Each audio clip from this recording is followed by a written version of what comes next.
The Village That Arrived by Post, a Walter Bramble story. Chapter 1. The Parcel on the Step. Before we begin, please make yourself comfortable. If you enjoy gentle mysteries, curious adventures, and cozy bedtime stories, do consider subscribing for more journeys with Walter Bramble. Now, settle back, relax, and let us begin. The morning began with rain. Not fierce rain, not theatrical rain, not the sort that rattled windows and threw itself into gutters as if it had been personally insulted by the roof tiles. This was patient rain. It came down in soft silver lines, settling on the garden with the quiet determination of someone folding linen. It beaded on the leaves of the rosemary bush, darkened the path, and turned the bird bath into a trembling little mirror. Walter Bramble stood at his kitchen window in his slippers, holding a mug of tea. The mug had a small chip near the handle. Walter had often considered replacing it, but the chip had been there so long that it seemed rude to part with it now. Besides, it sat exactly beneath his thumb, which gave it a certain practical advantage. At his feet lay Evie, his dog, who had inspected the rain at 7:30 and decided it was unsuitable. She had since withdrawn from public life. Walter looked down at her. Not tempted? Evie opened one eye. Outside, the rain continued. Evie closed the eye again. "Sound judgment," said Walter. The kitchen was warm. The kettle gave little metallic sighs as it cooled. A slice of toast stood in the rack, growing slowly less enthusiastic about itself. On the table lay Walter's notebook, brown, soft-cornered, and worn smooth at the edges by years of use. It had once belonged to his wife. That was still the first thing Walter thought whenever he saw it, not because the thought hurt in the sharp way it once had, but because it arrived quietly, faithfully, like a familiar bird at the same branch each morning.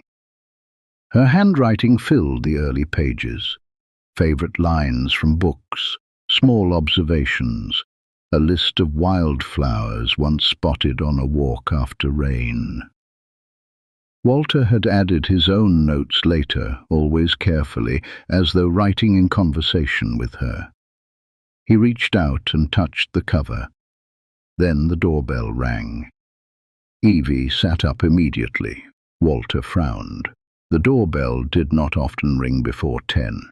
In Walter's experience, callers before 10 were usually either delivering parcels, asking about gutters, or announcing something so urgent it could quite easily have waited.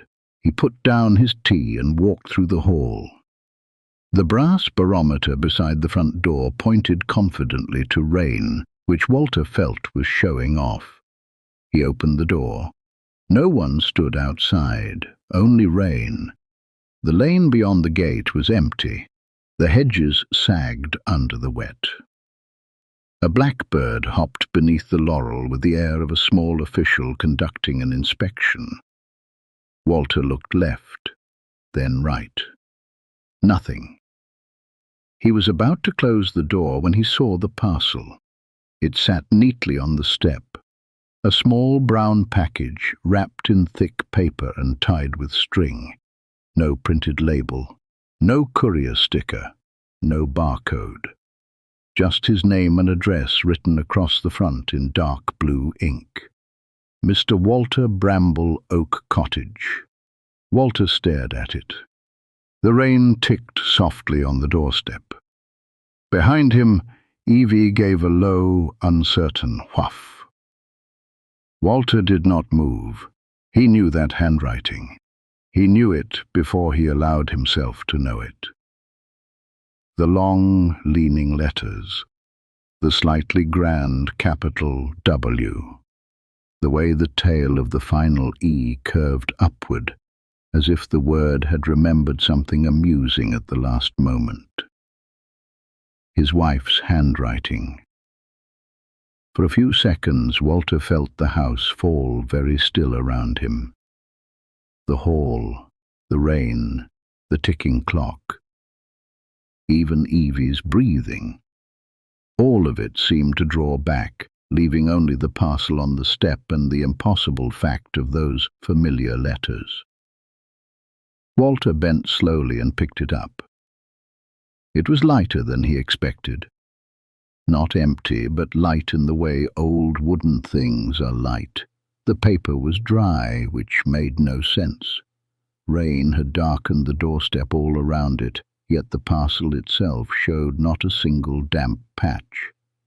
Walter closed the door. Evie followed him into the kitchen, keeping close to his heel. He placed the parcel on the table beside the notebook. For a while, he did nothing. He sat down, then stood up, then sat down again, which did not improve matters but gave him the impression of action. He touched the writing with one finger. It did not smudge. Of course it didn't. His wife had always used proper ink. She had once said that ballpoint pens made words look as though they were trying to escape. Walter smiled at that. Then the smile faded.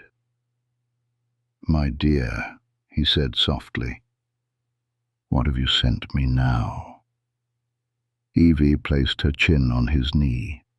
Walter untied the string. The knot slipped loose at once, though it looked as if it ought to have required scissors, patience, and perhaps a minor legal agreement. He folded back the brown paper. Inside was a wooden box. It was no larger than a cake tin, though far more solemn. Its lid was smooth and dark, with a faint smell of cedar and dust. There was no lock, only a tiny brass catch shaped like a leaf. Walter lifted it. The lid opened without a sound. Inside stood a village. Walter blinked. Then he leaned closer. It was a model village, made entirely of wood, card, plaster, paint, and impossibly careful hands. Tiny cottages stood along narrow lanes. A church rose near the centre, complete with a little square tower and a bell no bigger than a pea. There was a village green, a pond, a post office, a bakery, a pub with a swinging sign, and a row of cottages with gardens hardly larger than postage stamps. Everything was perfect. Not neat exactly. Better than neat. Lived in. One cottage had a crooked chimney, another had washing on a line, each tiny shirt no bigger than Walter's thumbnail. A wheelbarrow leaned beside a shed. A cat sat on a wall. Someone had painted moss at the foot of the church tower. Walter found himself holding his breath. Evie sniffed the edge of the box, then sneezed. "Yes," said Walter, "it is a little dusty." But it was more than dusty. It was familiar. That troubled him. He had never seen this village before, and yet something about it tugged at his memory. The bend in the lane, the slope of the church roof, the pond beneath a painted willow tree. It was like trying to remember a dream after breakfast. Walter gently lifted the model from the box and set it on the table. It fitted there perfectly, beside the notebook and the chipped mug, as if the kitchen table had been waiting years for precisely this arrangement. At the bottom of the box lay a folded card. Walter picked it up. For a moment he hoped there would be a message, a proper message, something impossible and wonderful. But the card held only 3 words, written in the same familiar hand. For Walter. Find Penfold. Walter read it twice, then a third time. "Find Penfold," he murmured. Evie wagged once, which was not useful but was kindly meant. Walter turned the card over. Nothing, no explanation, no date, no signature, only those 3 words. Find Penfold. He sat for some time after that, looking at the village. Rain pressed softly against the windows. The toast surrendered completely. The tea cooled. Somewhere upstairs, an old pipe clicked in the wall, making the small, apologetic sound it always made in wet weather. Walter fetched his spectacles from the sitting room and returned with a magnifying glass from the desk drawer.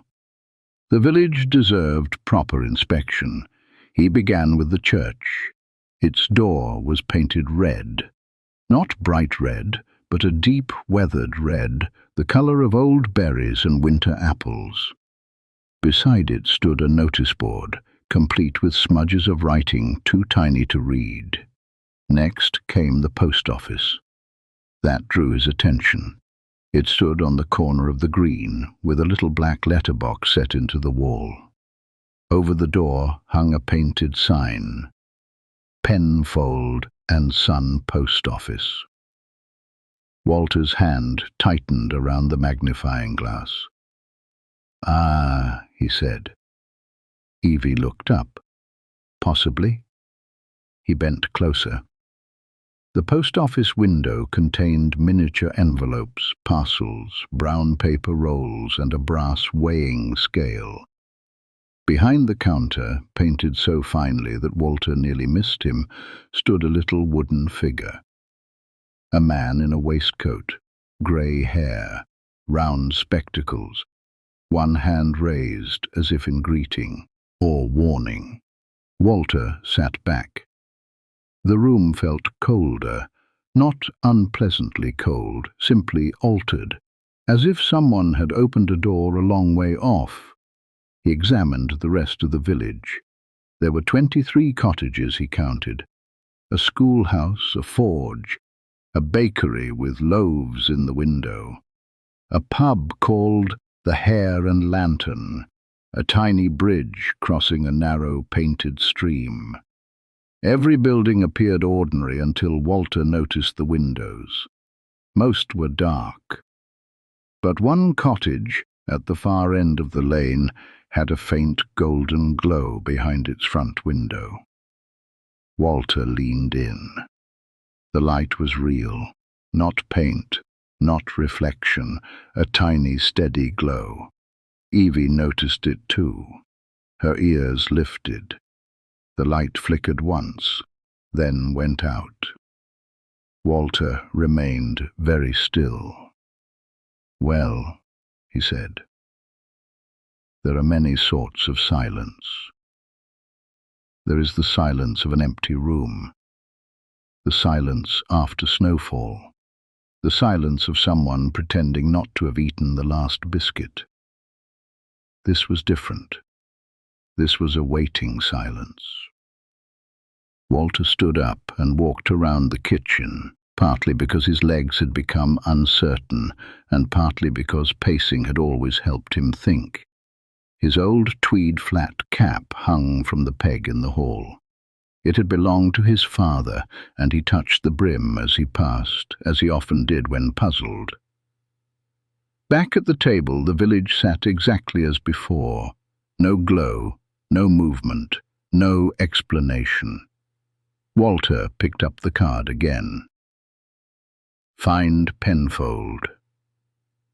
The name meant nothing to him, or almost nothing. Somewhere deep in the cupboard of memory, something shifted. Penfold. Had his wife once mentioned a Penfold? A bookshop, perhaps? A village? A teacher? A cousin of somebody's cousin? No, nothing clear. Walter opened his notebook. On a fresh page beneath a line his wife had written years before, "Some doors are only visible when you stop looking for them," he wrote.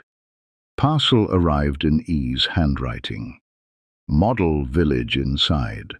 Card says, "Find Penfold." Post office sign, Penfold and Son. One cottage window lit briefly. Evie suspicious but supportive. He paused, then added, "Tea went cold." This felt important for accuracy. The rest of the morning passed strangely. Walter attempted ordinary tasks. He rinsed his mug. He replaced the toast with a second slice, and watched it carefully this time, as if breakfast might also begin behaving unnaturally. He took Evie into the garden during a break in the rain. She sniffed the rosemary bush, the gatepost, and one particular patch of grass with great seriousness. Walter kept glancing back at the kitchen window. The village was visible through the glass, sitting on the table. Once he thought he saw movement inside it, a tiny dark shape crossing the green. But when he hurried back indoors, nothing had changed. By afternoon the rain had stopped. The sky remained low and pewter-coloured, but the garden brightened. Drops fell from the apple tree with soft little ticks. A robin appeared on the fence and looked into the kitchen with the expression of someone who knew more than was polite to say. Walter made another cup of tea. This one he drank. Then he carried the village into the sitting room, where the light was better, and the side table beside his armchair stood empty, except for a brass pocket watch he rarely used. He moved the watch carefully. The village took its place. It looked oddly at home. The sitting room seemed to gather around it. The bookshelves, the lamp, the framed photograph on the mantelpiece, the rug with one corner, Evie had chewed as a puppy and still occasionally inspected for sentimental reasons. Walter sat in his armchair. The village sat opposite. They regarded one another. At 4:30 the church bell moved.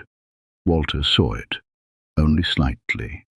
A tiny swing in the little tower. There was no sound, at least no sound in the room. But Walter felt something, a distant ringing, not in his ears exactly, more in the bones behind his eyes. He leaned forward. The bells swung again, then stopped. A light appeared in the post office. Walter gripped the arms of his chair. The tiny window glowed amber.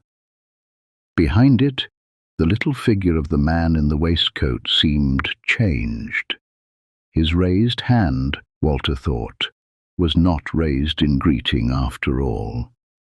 It was raised to knock, tap. Walter jumped. The sound had come from somewhere nearby. Tap. Evie lifted her head from the rug. Tap. Walter looked around. The window? No. The door? No. Tap. The village. Walter rose very slowly and approached the side table. The post office door was open. It had not been open before. A tiny rectangle of darkness lay beyond it. On the doorstep sat something white. Walter bent close.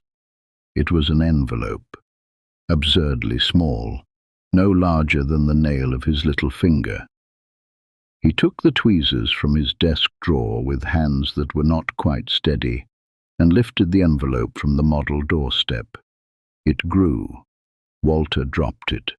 The envelope fluttered onto the carpet. Full-sized, cream paper. His name written on the front. Mr. Walter Bramble. Again, that handwriting. Walter lowered himself into the chair because standing seemed ambitious. Evie came and sat beside him. Together they looked at the envelope. Then Walter opened it. Inside was a single sheet of paper. The message was not in his wife's handwriting this time.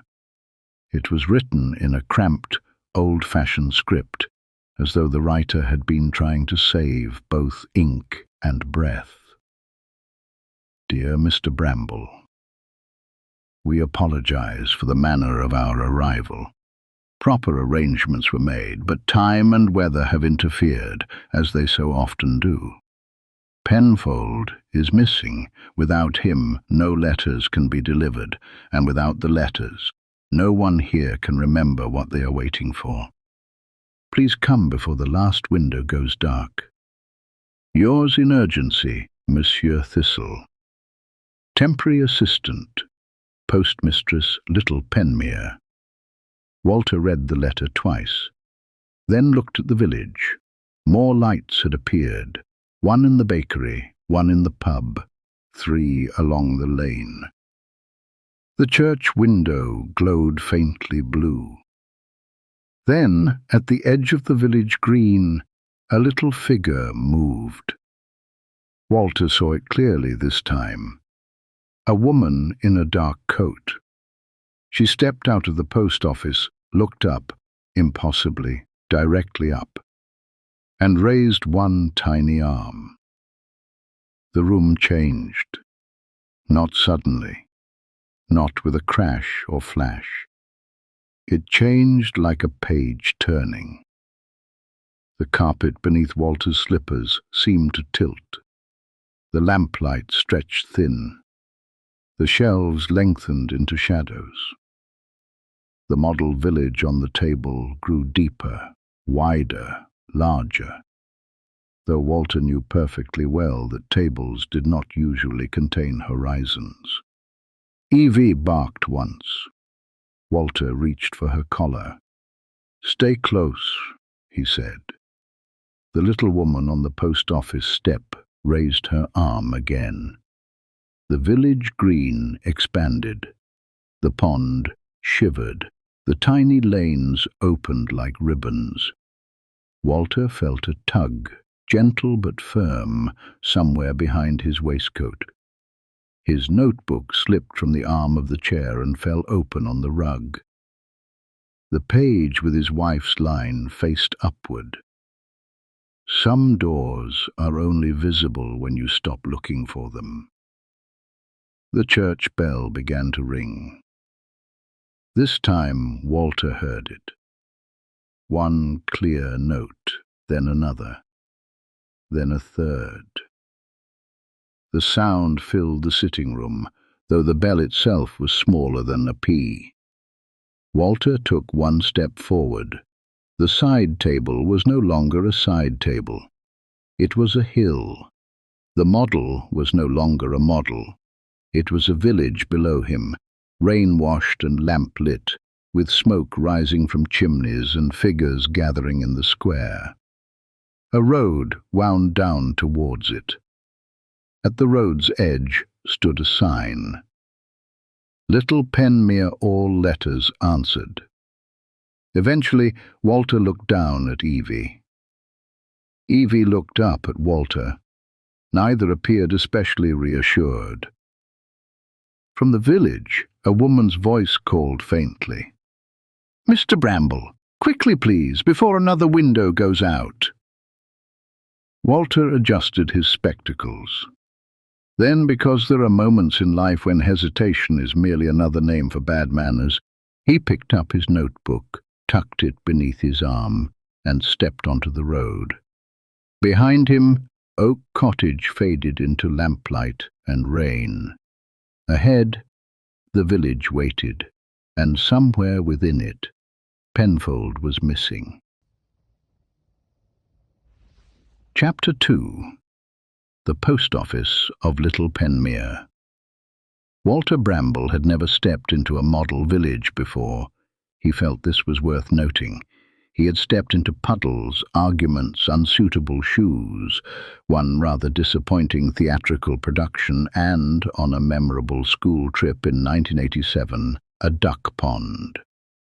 But never into a model village. Yet here he was, standing on a damp road beneath a sky the colour of pewter, with Evie pressed firmly against his left leg, and the village of Little Penmere spread out below. It was no longer tiny. The cottages stood full-sized along the lane, their windows glowing with warm yellow light. Smoke curled from chimneys. Rainwater dripped from crooked gutters. The church tower rose above the green, its red door shining as though freshly painted. Beyond the houses, dark hills folded into mist. Walter looked back. Oak Cottage had gone. In its place was only a narrow road climbing into grey vapour. "Well," he said. Evie gave a quiet whine. "Yes, I think that covers it."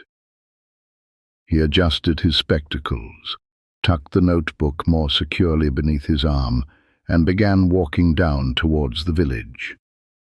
The sign at the roadside read, "Little Penmere, all letters answered."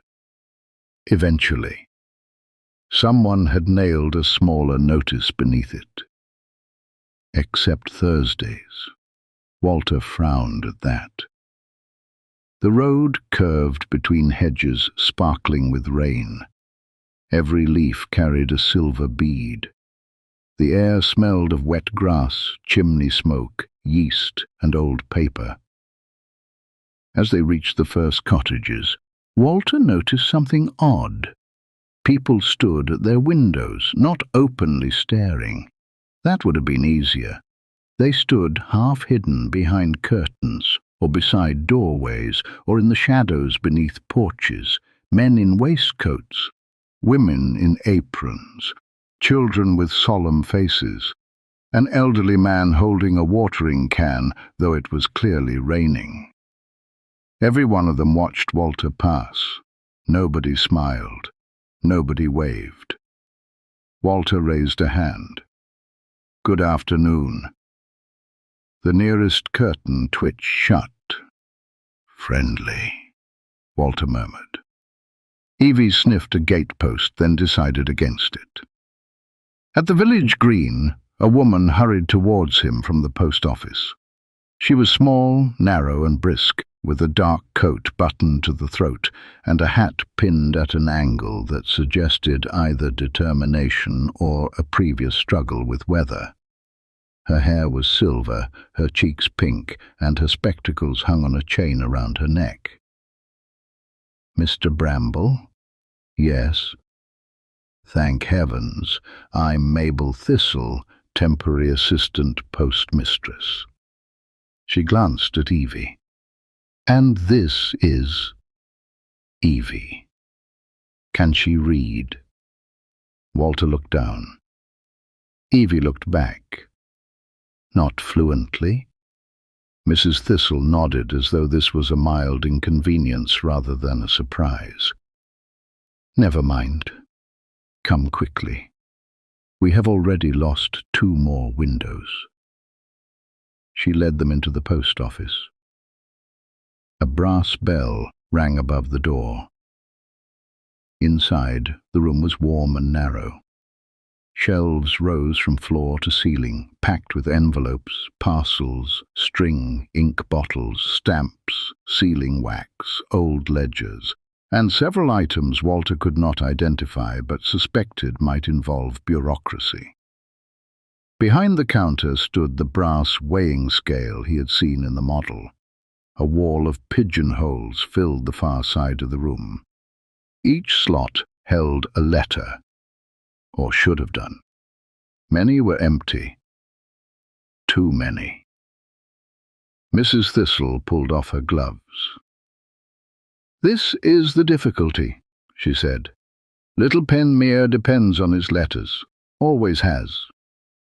"In what sense?" "In every sense." Walter waited. Mrs. Thistle gave a sigh, the sort produced by people who have explained too many impossible things before lunch. "Every person here is waiting for a letter, Mr. Bramble. Some have waited for days, some for years, some for so long they have forgotten what they hope to receive. The letters keep the village awake. They remind people of promises, apologies, invitations, confessions, directions, recipes, farewells, and occasionally knitting instructions. Important things then. Very. And Penfold? Mrs. Thistle lowered her voice. Edwin Penfold, postmaster, 72 years in service, never lost a letter, never delayed a parcel, never misread an address except once in 1943, and that was due to a goose. A goose? A difficult goose. Walter decided not to ask further. Mrs. Thistle continued. 3 nights ago, Mr. Penfold vanished. Since then, no letters have been delivered. The village is fading. Walter looked through the window. Across the green, one cottage light flickered, then went dark. A murmur passed through the street. Mrs. Thistle closed her eyes. There, another one. What happens when a window goes dark? The person inside forgets what they were waiting for. And then the house forgets them. Walter felt a chill move through him. Outside, a woman stood at the darkened cottage window, touching the glass from inside. For a moment, Walter could see her face. Then the curtains faded. The door faded. The cottage itself remained, but somehow less certain than before, like a drawing rubbed at the edges. Evie pressed closer to Walter's leg. Mrs. Thistle walked to the counter and lifted a ledger so large it looked as though it had been designed to discourage enthusiasm. This arrived after Penfold disappeared. She opened it. On the first page, in heavy black ink, was written, "Misdirected, return to sender." Below were dozens of names. Walter leaned closer. Who wrote this? No one knows. The ink shimmered slightly. Mrs. Thistle turned the page. More names, more addresses. Walter scanned the list, then stopped. There, halfway down the page, was his own name. Walter Bramble, Oak Cottage, unclaimed. Walter stared at it. That's me? Yes. I don't live here. No, said Mrs. Thistle, that may be why you're useful. Walter did not find this entirely comforting. He opened his notebook and wrote, Little Penmere Reel, everyone waiting for letters, Penfold missing, village fading, my name in ledger marked unclaimed. Goose, 1943, unresolved. Mrs. Thistle watched him write. That notebook, she said quietly. Where did you get it? It belonged to my wife. Mrs. Thistle's expression changed. Not shock exactly. Recognition. What was her name? Walter hesitated. Eleanor. At that, every letter in every pigeonhole rustled. The sound filled the post office like a sudden flock of wings. Mrs. Thistle gripped the counter. Oh dear. Walter looked up.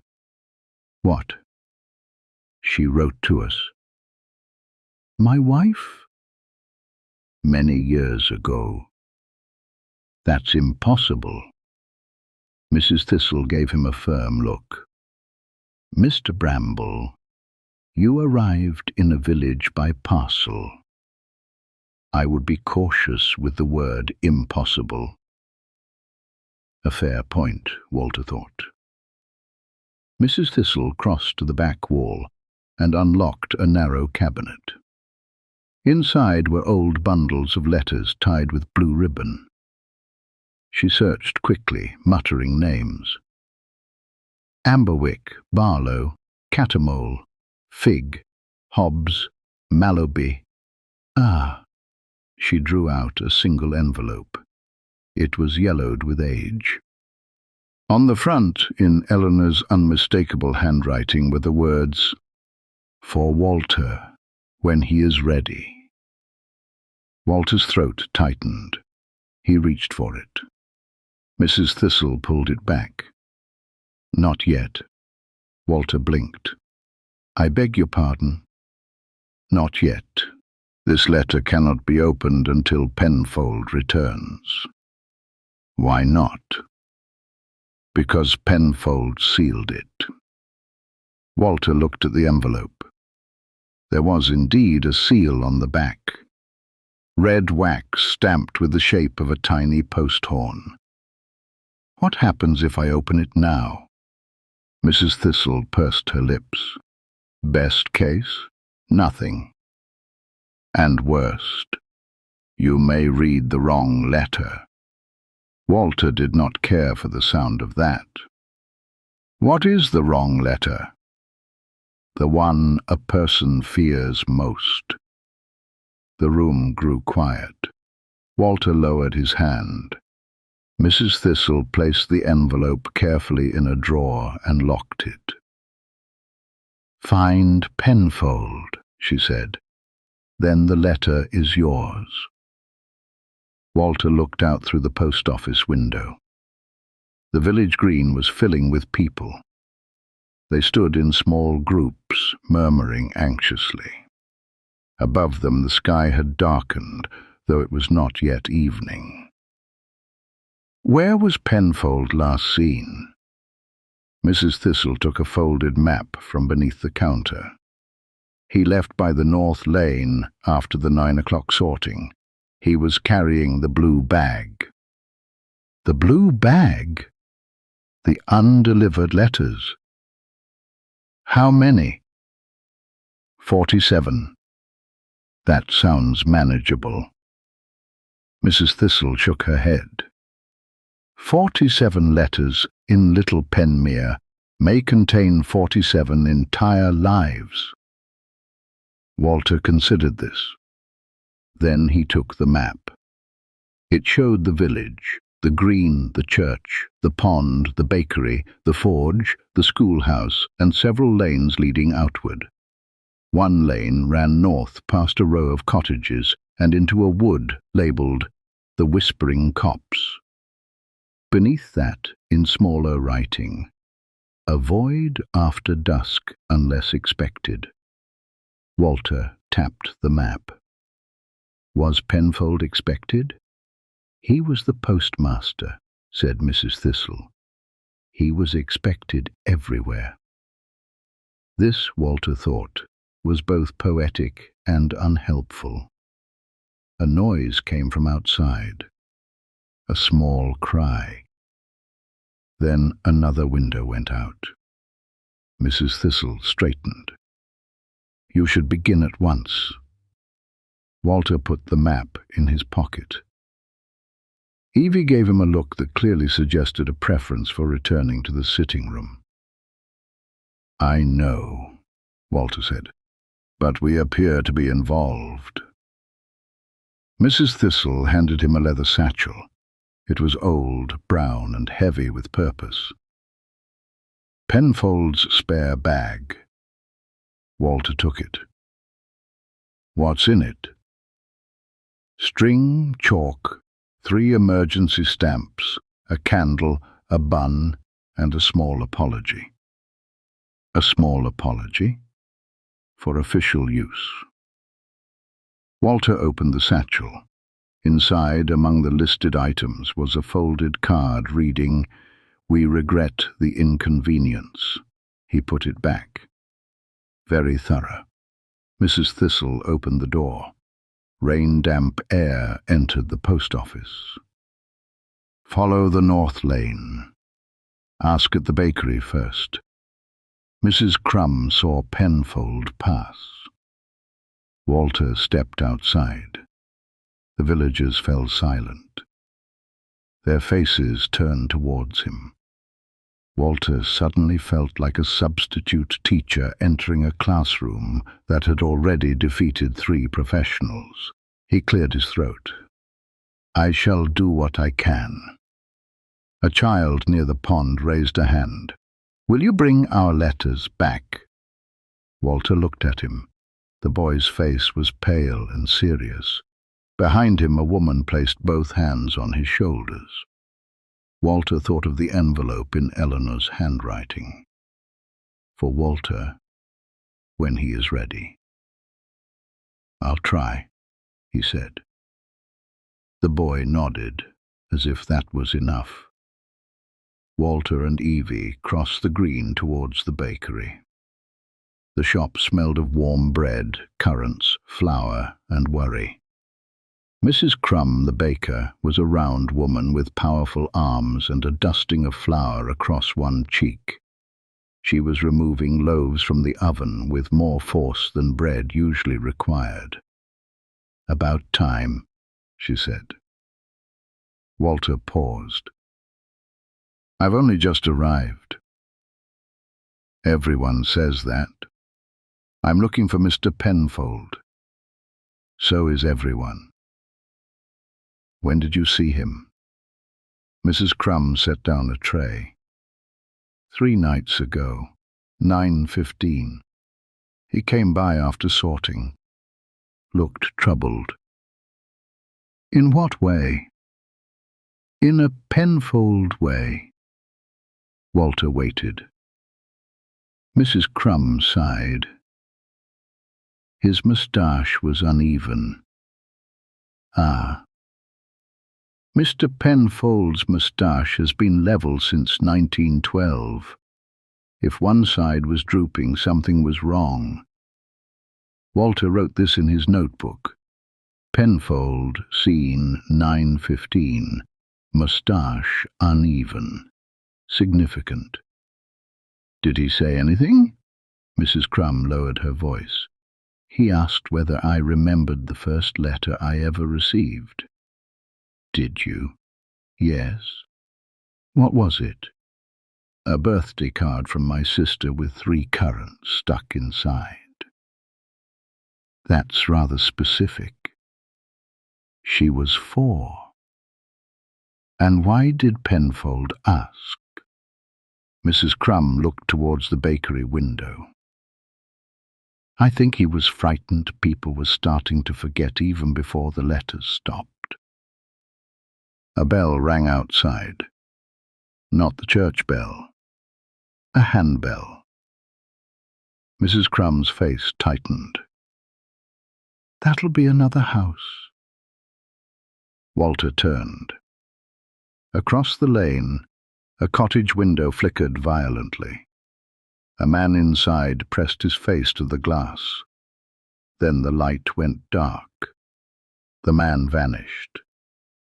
Not dramatically, not with smoke. He simply became less and less there until the window reflected only the grey sky. Walter felt the weight of the satchel on his shoulder.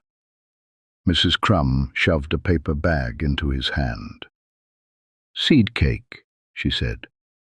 "For the road." "Thank you." "Don't thank me. Find Penfold." The north lane narrowed beyond the bakery. The houses thinned. Gardens became hedges, hedges became trees, and soon Walter and Evie stood at the edge of the whispering copse. The wood was not large, but it looked as though it wanted to be. Tall trees leaned inward, their branches knitted together overhead. The path disappeared between them, damp and brown and scattered with fallen leaves. A wooden sign hung from a post. "Whispering copse, please keep to the path. The path does not always return the favour." Walter read it twice. "I dislike clever paths," he said. Evie sniffed the first tree and sneezed. From somewhere inside the wood came a whisper. "Walter." He froze. The whisper had been soft, almost like wind. "Walter," Evie growled. Walter opened his notebook, partly for courage and partly because writing things down made them behave better. He noted, "Wood knows my name.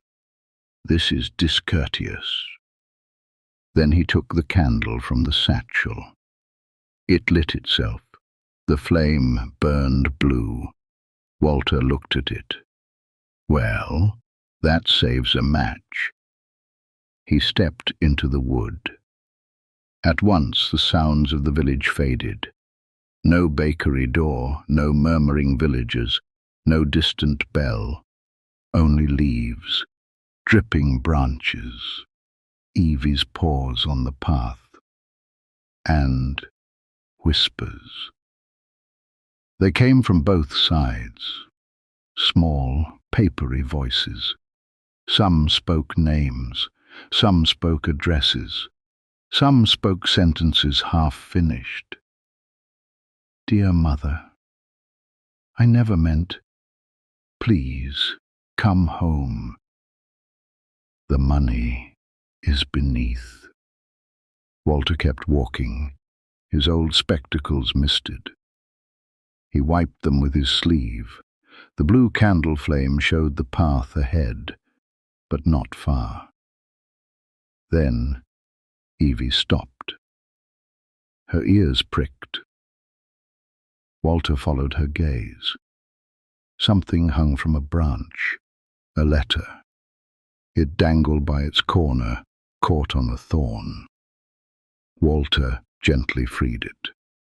The envelope was addressed to Miss Ada Bell, the cottage with the blue door, Little Penmere. On the back, written in black ink, were the words, "Return to sender." The envelope twitched in his hand like a trapped moth. Walter slipped it into the satchel. The moment he did, a distant window lit somewhere behind them. He could not see it, but he felt it. A small warmth in the air. Evie wagged once. "A good sign," said Walter. They went deeper. Soon they found another letter beneath a stone. Then a third, wedged inside a hollow tree. Then 6 more scattered across the path like fallen leaves. Each was marked "Return to sender." Each trembled until Walter placed it in the satchel. With every recovered letter, the wood seemed to breathe more heavily, not angrily, sadly. At last the path forked. The map had shown no fork. Walter looked left, then right. Both paths were identical, naturally. A figure stood between them. He was tall and thin, wearing a postman's cap pulled low over his face. A blue mailbag hung from his shoulder. Walter's heart quickened. "Mr. Penfold?" The figure did not answer. Evie growled. The figure lifted one hand and pointed left. Walter stepped forward. "Are you Edwin Penfold?" The figure pointed left again. Something about him was wrong. His outline flickered at the edges. Walter looked at the blue bag. It was too flat, empty. The real Penfold, Walter thought, would not carry an empty post bag, especially not in a village where letters mattered more than weather. "You're not Penfold," Walter said. The figure lowered its hand. The wood fell silent. Then the figure turned its face towards him. It had no face, only a blank piece of cream paper where features should have been. Across it, words appeared in black ink. "Misdirected." Evie barked. The figure lunged. Walter stumbled backward, dropped the candle and clutched the satchel to his chest. The blue flame did not go out. Instead, it flared upward, bright and fierce. The paper-faced figure recoiled. Walter seized the candle and ran. This surprised him. At his age, he did not often run unless a pudding was at risk. But he ran now, Evie beside him, the satchel thumping against his hip and branches snatching at his coat. Behind them came a dry rustling sound, like hundreds of envelopes being opened at once. The path twisted. The whispers grew louder. Walter, unclaimed. Return to sender. Not ready. Walter saw a gap between the trees and plunged towards it. He burst out of the wood onto a stony lane. Evie skidded beside him. The rustling stopped. The blue candle flame settled.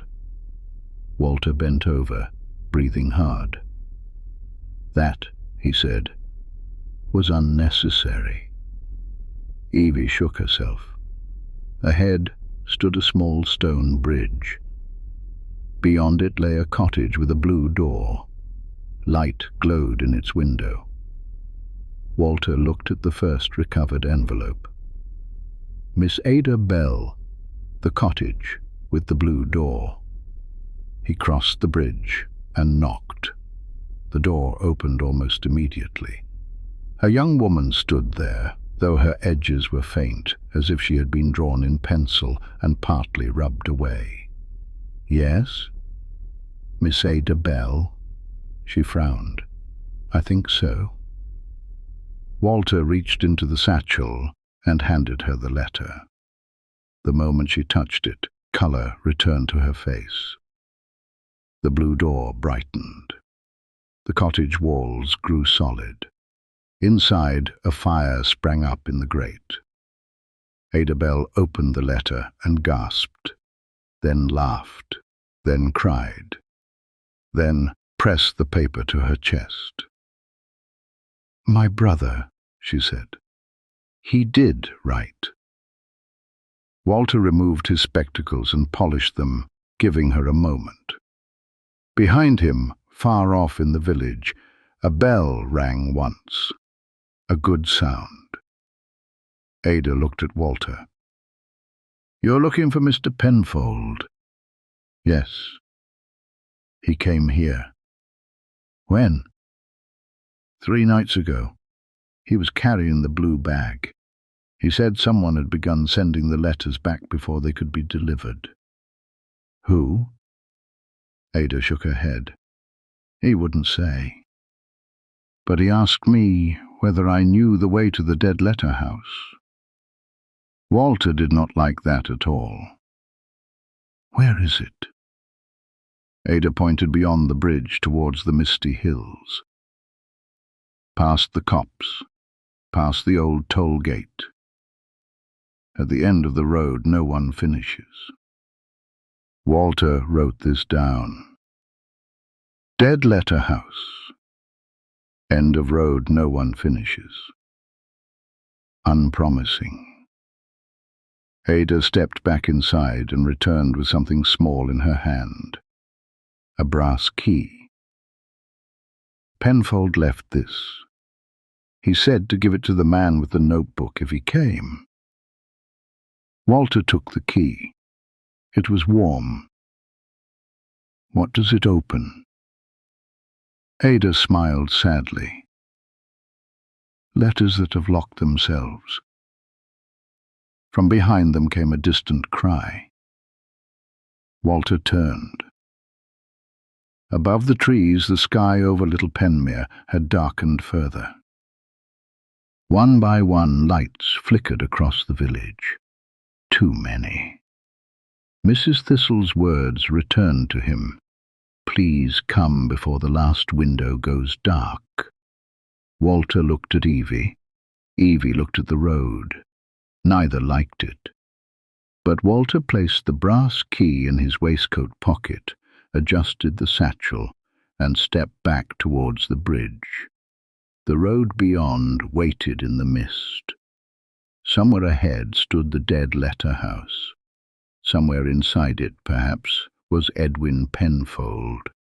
And somewhere in Little Penmere, locked in a drawer, lay Eleanor's letter. For Walter, when he is ready. Walter took one last look back at the cottage with the blue door. Its window burned bright and golden. Then he turned towards the mist and walked on. Chapter 3. The Dead Letter House. The road beyond the blue-doored cottage climbed steadily into the hills. Mist drifted across it in pale ribbons. Walter Bramble walked carefully, the brass key warm in his pocket, Penfold's satchel over his shoulder, and Evie trotting beside him with the expression of a dog who felt she had already participated in quite enough adventure for 1 week. The sky above Little Penmere had darkened to the colour of old slate. Behind them, scattered village lights glowed through the gloom. Some remained bright, others flickered uncertainly. Walter found himself counting them. There seemed fewer than before. That troubled him. A great many things in life could safely be ignored for a while. Laundry, weeding, the instruction manual for a microwave. But vanishing villages rarely improved if left unattended. The road eventually reached an old toll gate. Its barrier stood permanently raised. A weathered sign hung beside it. Last post road, no through route. Walter examined this. Then, why have a road? The sign offered no explanation. Beyond the gate, the landscape became stranger. The hedges disappeared. The fields became open moorland. Scattered across the hills stood letterboxes. Hundreds of them.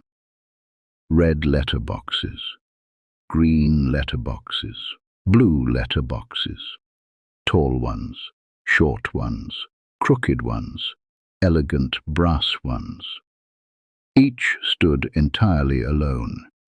No houses, no roads, no gardens, just letterboxes emerging from the mist. Walter stopped. Evie stopped. Neither commented. Eventually, Walter said, "I suppose if there were dancing umbrellas as well, we'd have stopped being surprised by now." Evie seemed unconvinced.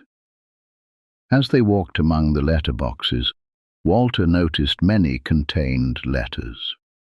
Others were empty. Some rattled softly as he passed. One whispered, another sneezed. Walter made a note in his notebook. Letterboxes, increasingly eccentric. At the crest of the hill stood a house. The Dead Letter House. It looked less like a building, and more like several buildings that had accidentally collided.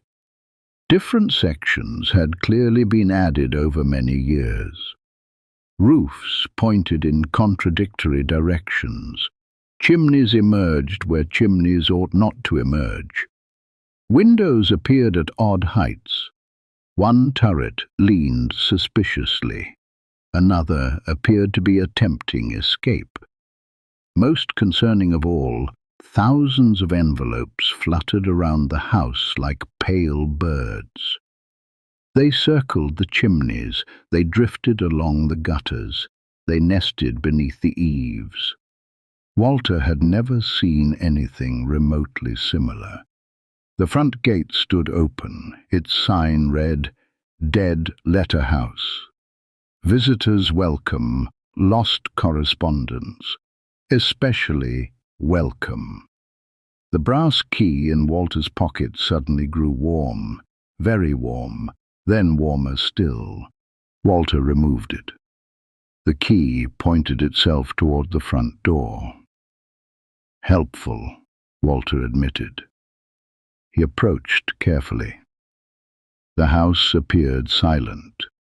Yet beneath the silence he sensed movement, not footsteps, not voices, paper, thousands upon thousands of sheets shifting somewhere inside. The front door opened before he reached it. A voice emerged. "About time." Walter stepped back.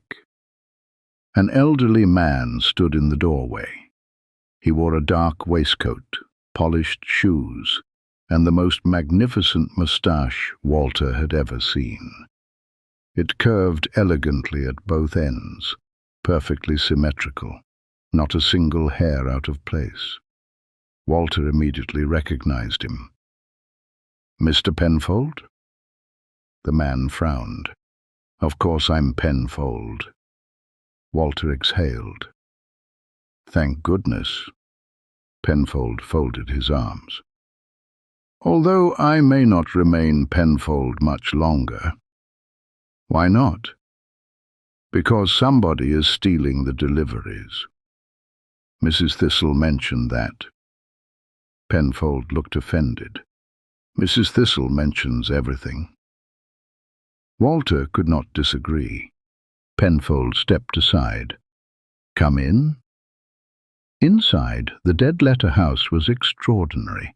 Rooms stretched in every direction. Corridors branched endlessly. Shelves rose from floor to ceiling. Every shelf held letters, millions of them, letters tied with ribbon, letters sealed with wax, letters folded into strange shapes, letters glowing faintly, letters snoring softly. Walter paused. "That one is snoring." Penfold glanced over. "Retirement notice. Been asleep for years." The house smelled of paper, dust, ink, and old memories. Penfold led Walter into a circular room dominated by a large table.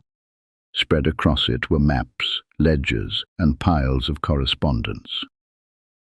"Now then," said Penfold, "we have a problem."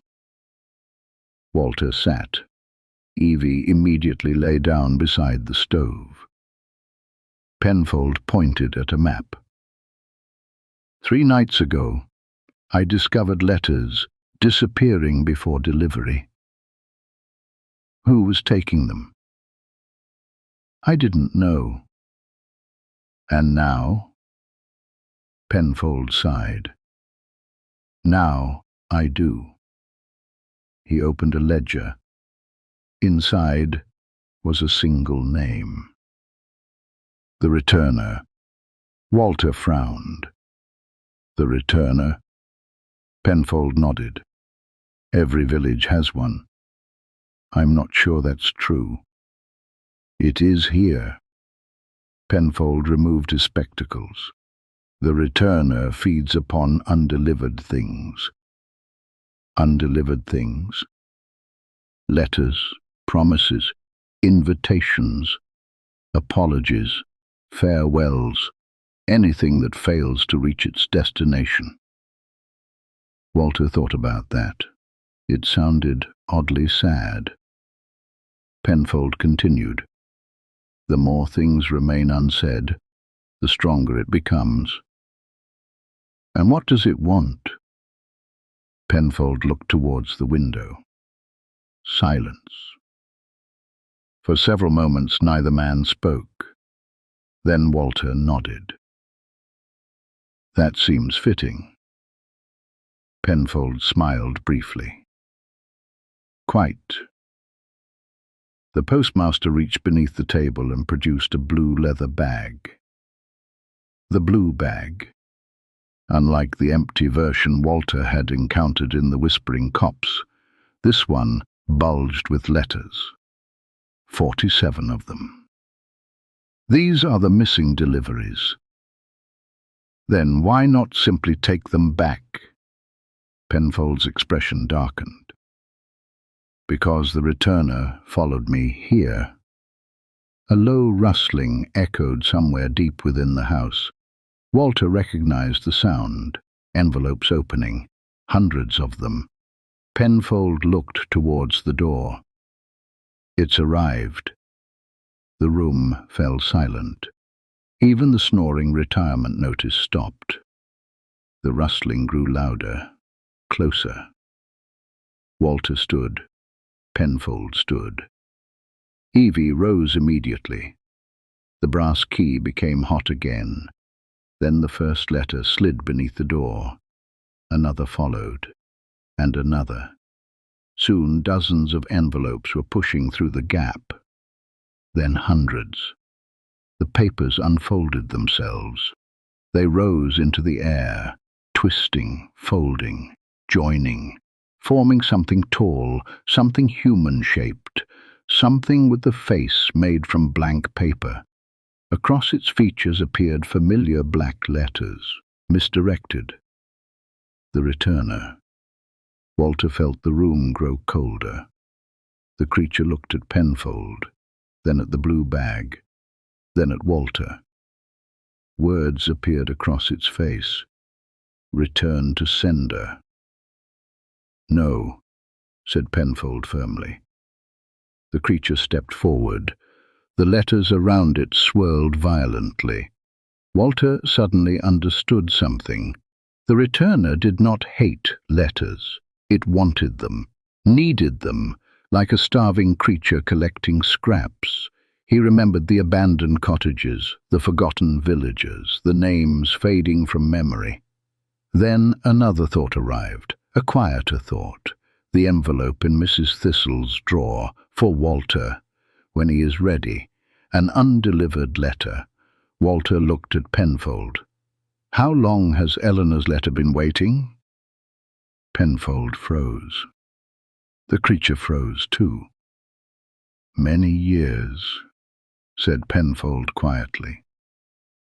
Walter nodded. The answer felt important. Very important. You said, this thing feeds on undelivered words. Yes. And my wife's letter was never delivered. Penfold lowered his eyes. She asked me to wait. Walter stared. Why? Because she knew you would not be ready.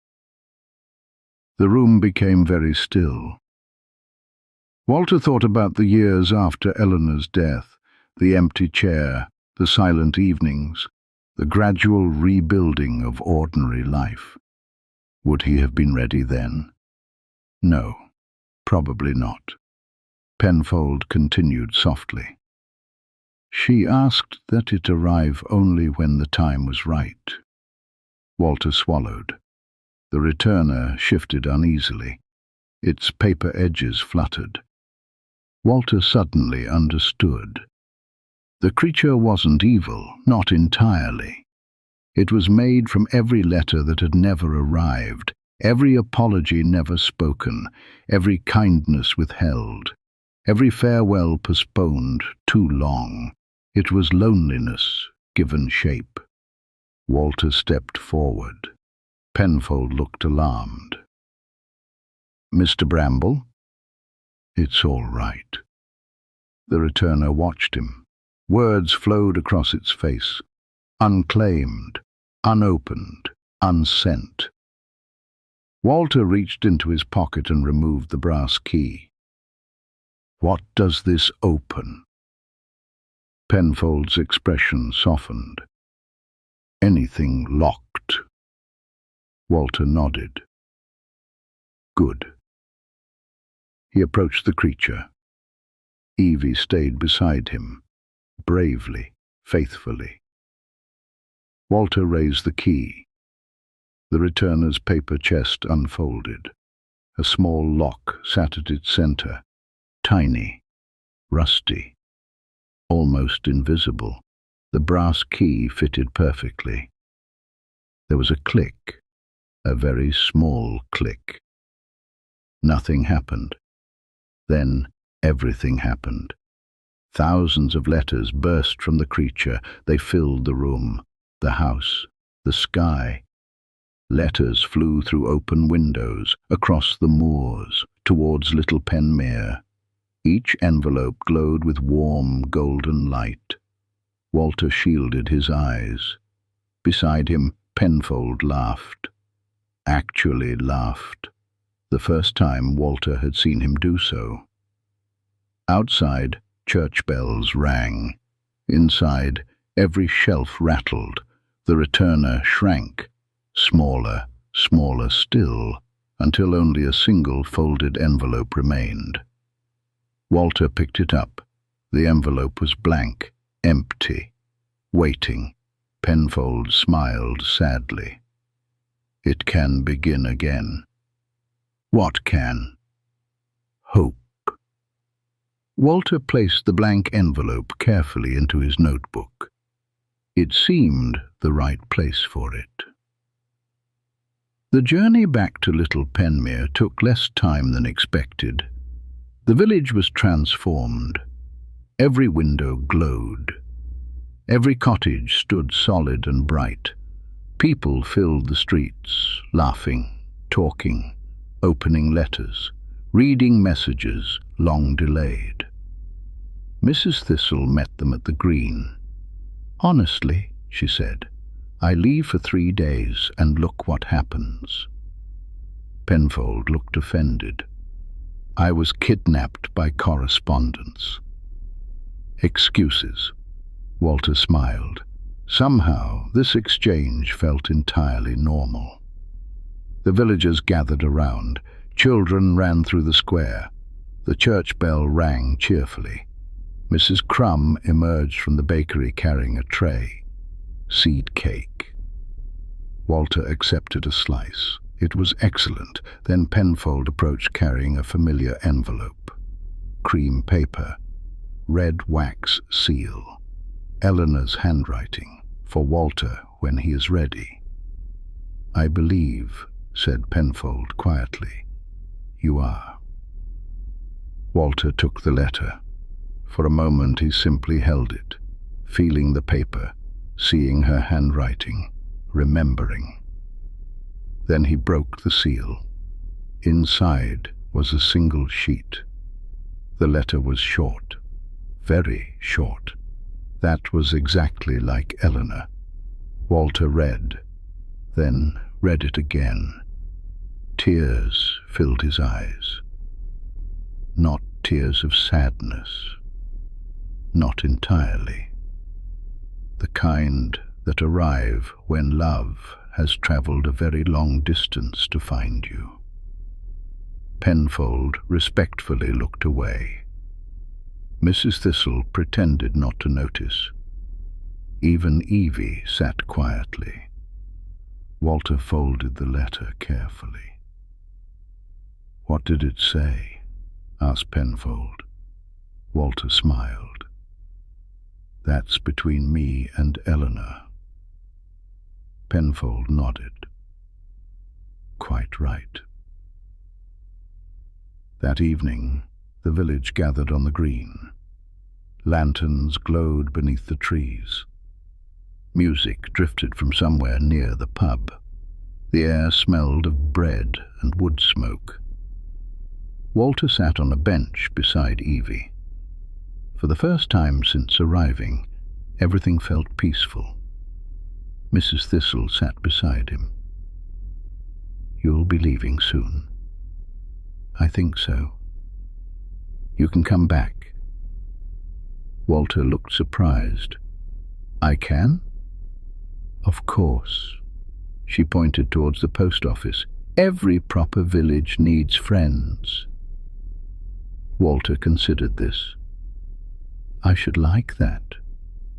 Mrs. Thistle smiled. "Good." The church bell rang once.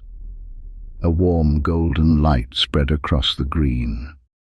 The cottages blurred gently. The lanterns softened. The village began folding into itself, not disappearing, simply becoming smaller, returning home. Walter closed his eyes. When he opened them, he was sitting in his armchair at Oak Cottage. Rain tapped softly against the windows. The lamp glowed beside him. Evie slept on the rug. The model village stood upon the side table, silent, peaceful, ordinary, almost. Walter looked closer. A tiny figure stood outside the post office. Mr. Penfold. The little postmaster raised one hand. Walter raised his in return. Then the figure became still once more. Walter opened his notebook. Inside lay the blank envelope, and Eleanor's letter, still there, still real. He smiled. Then he wrote one final note beneath the day's adventures. Some deliveries take longer than others, but the important ones usually arrive, eventually. The end. And if you've enjoyed this journey with Walter Bramble, do consider subscribing for more gentle mysteries, curious adventures, and cozy bedtime stories.